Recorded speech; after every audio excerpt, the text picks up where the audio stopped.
What's going on, guys? My name is Jay, and in this video I'm going to show you how I use Gulp almost every day. If you don't know what Gulp is, I want to show you very quickly one of the things that you can do with it. So right now I have here a very basic website. You can see that I'm requesting a style.css file.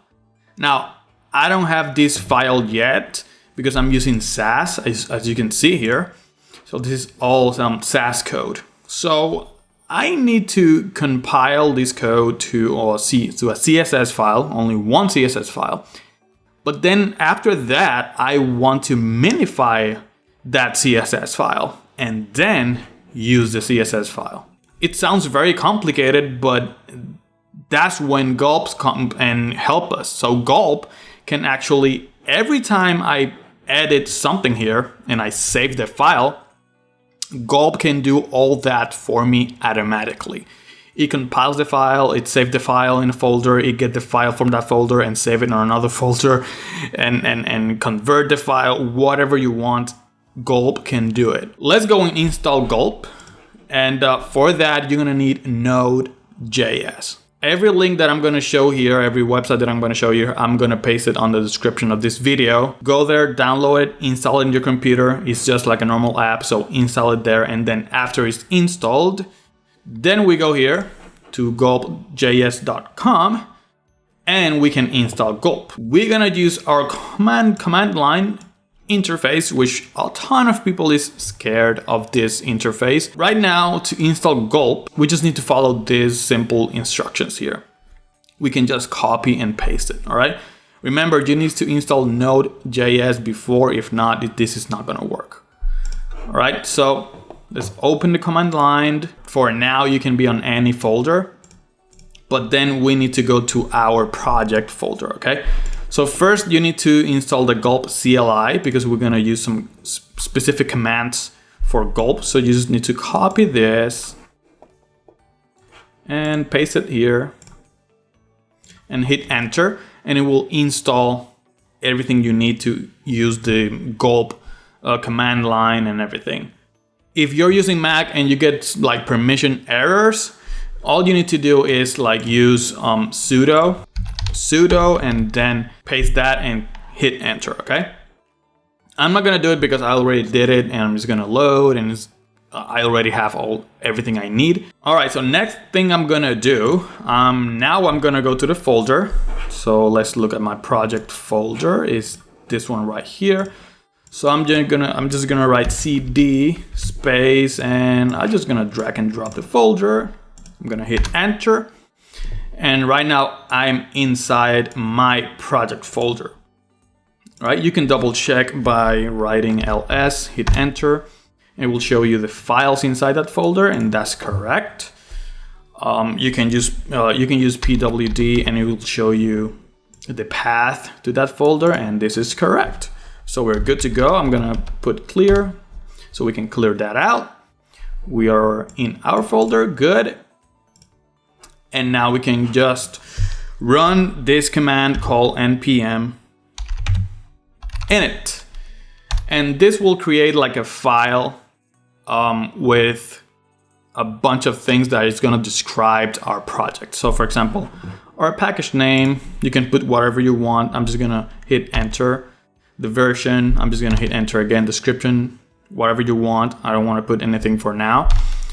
Entry point, so I'm just hitting enter, enter, enter until the end. They will show you like a preview. So right now everything is empty here. It doesn't matter for now, it's gonna work. But I think you wanna add a little bit of description and your name and all that stuff. So I'm gonna, yes. All right, so if we go inside our folder, now we have this new file. So I'm gonna open my editor. You will see it here. And that's what we did right now. That's, like the name, the version, description. All right, next we're gonna copy this. This is what is going to install Gulp in our project. So let's go there. Let's clear this out.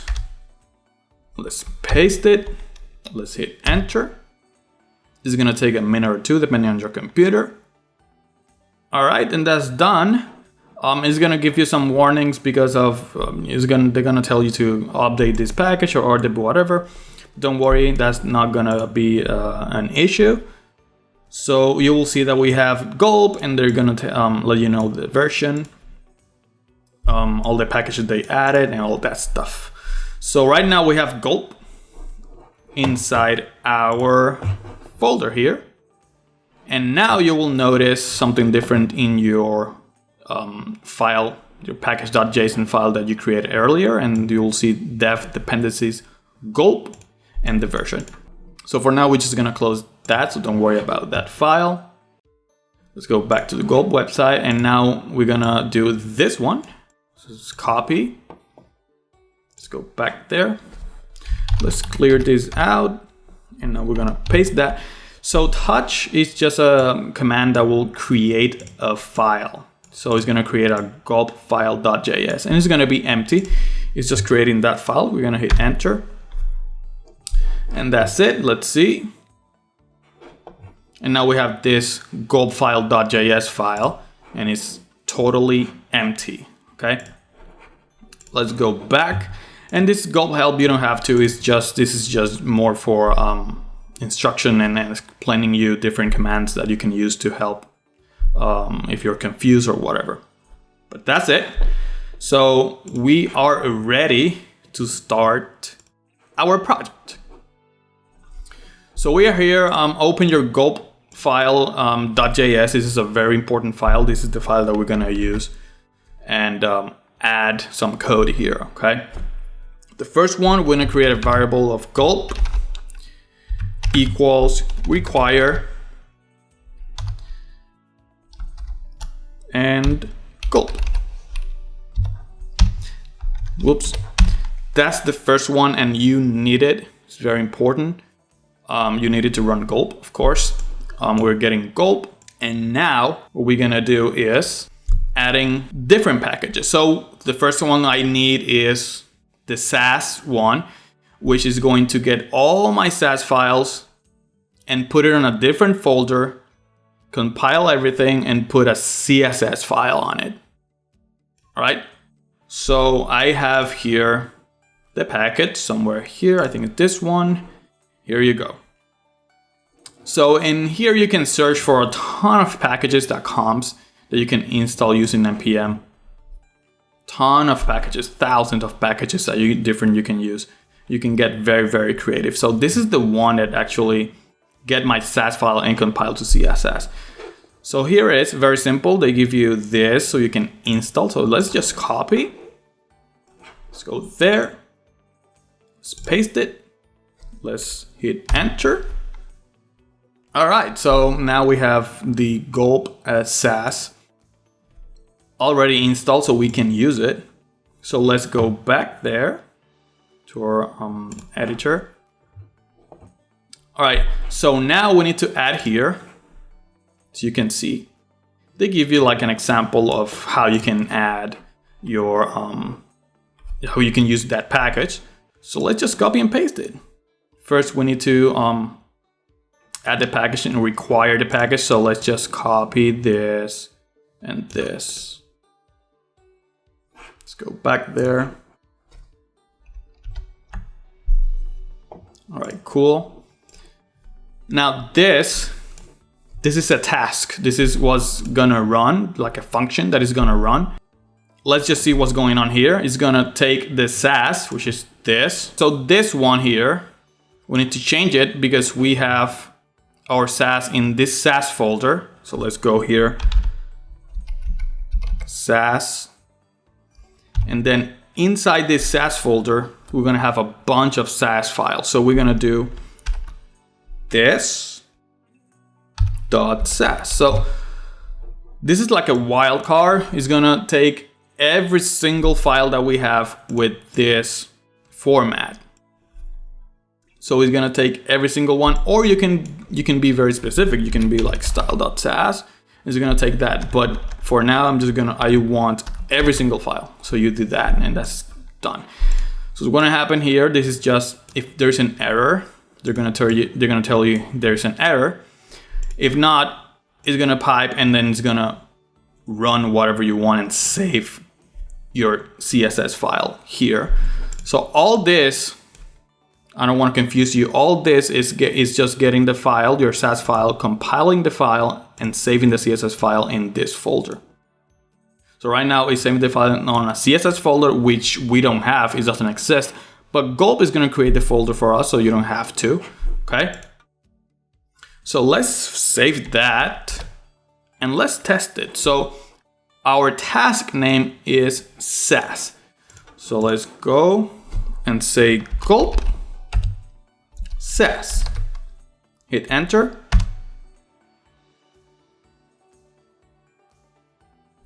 All right.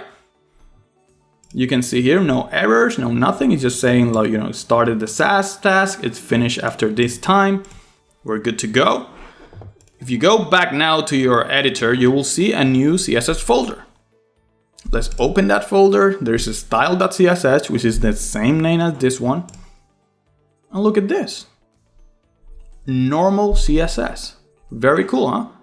Gulp is helping us to do that for us. Now, I need to create another task for the CSS because I want to then get all the CSS and minify the CSS. So let's go back there. We need the uglified CSS package. So it's same thing. They have here the install command line. So let's copy. Let's clear all this. All right. So let's paste it and hit enter. All right, cool. Same thing. Now we have the uglified CSS installed and ready to use. So let's go here and now we can actually use it. Let's copy.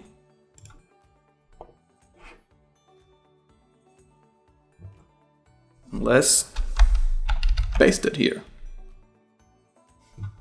All right, so as you can see, it's kind of doing the same thing all over again when you have a new package.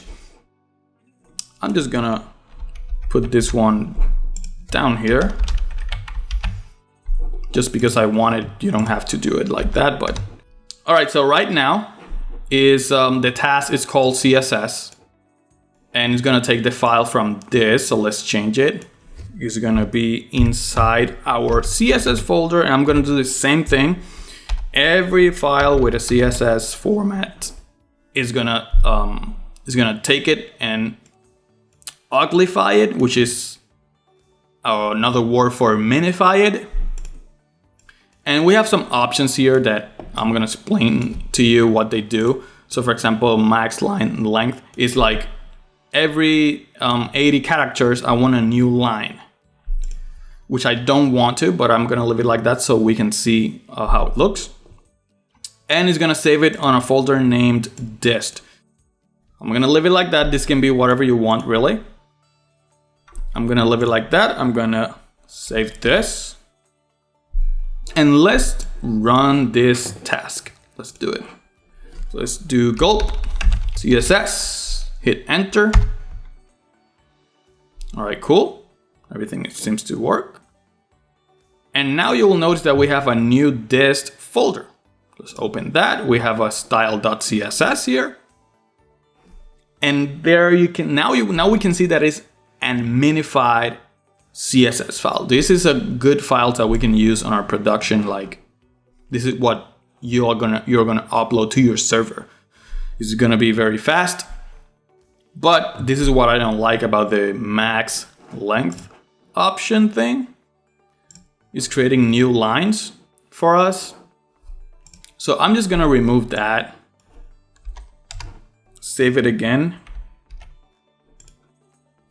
I'm gonna run Gulp CSS. Let's see if it changed.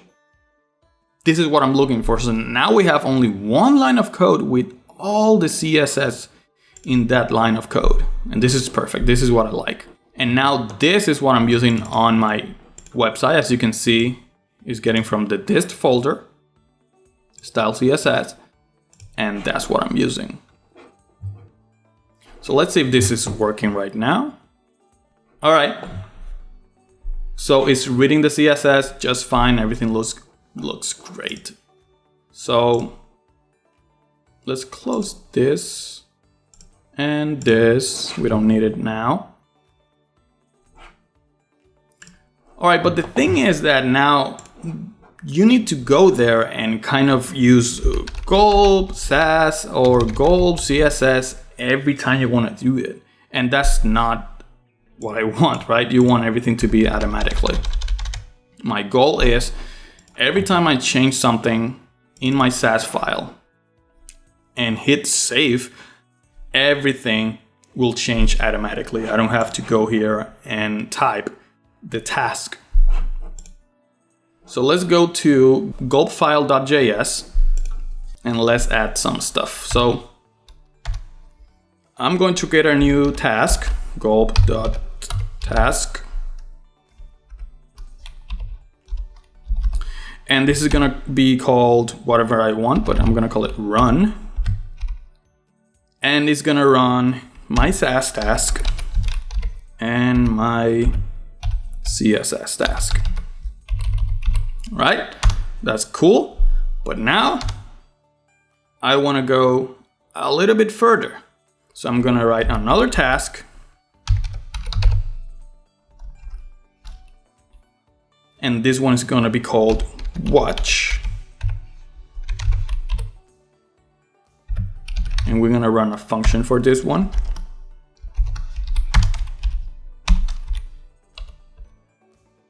All right, and this is the one that I like. This is the one that is gonna do everything for you automatically without touching the command line, okay? So we're gonna do gulp, watch, and the files that we wanna watch every time I changed my Sass file. So let's go and Sass. If I change any file with the Sass, is gonna run my Sass. Sorry, like this. Okay, same thing with the CSS. So if my CSS changes, I wanna go. So let's go to the folder. Oops. CSS. Same thing, every single CSS that I have there is gonna run my CSS task.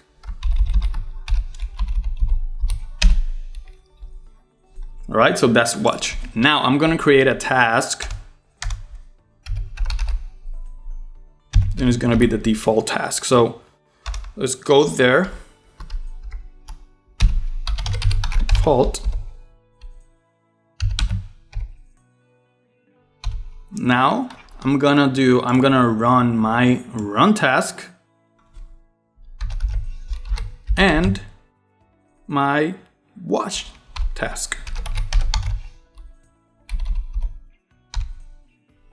So when I say default is gulp, so if I write gulp, it's gonna give you an error right now because we don't have it yet. But we created, so let's save this file. And now let's see if it works. So let's go gulp. Oops, sorry. We need a comma after the task's name, comma. Save it again. Let's clear this. Gulp. And there you go. So everything runs. And now it's kind of washing our file. So gulp is kind of watching you. And if you make a change, it will go again and run everything again. All right. If you want to get out of here of this watching state, you just need to hit Control-C. And you will see that we go like back to normal. All right, but that's not what I want. So gulp. All right, cool. So let's go to the Sass. All right, make sure you're watching this because I want to know if it changed. So make sure you're watching this. Let's go to the Sass file. Let's change, I don't know, the font size, for example. Let's save it. All right, just reload the page and it's changing. So every time I save my Sass file, it's compiling my file, is doing all this, it's compiling my file to CSS, is getting my CSS and minifying my CSS, and then it's washing our files every time we do this. So it's kind of an automated workflow, and this is only the basics. Okay, this is very simple right now. This can be very, very complicated. You can save your file and it can do a ton of things. It can do everything with JavaScript, for example. This is only CSS. We can run prefixes. We can do JavaScript minify too. We can do Babel. So you can do a ton of things with Gulp. This is only the basics with a Sass file, compile, and stuff like that. So I hope you like this. That's it. Subscribe if you want to keep learning, and click on the bell icon to receive notifications every time I upload a new video. Thank you so much for watching. Have a beautiful day. Bye bye.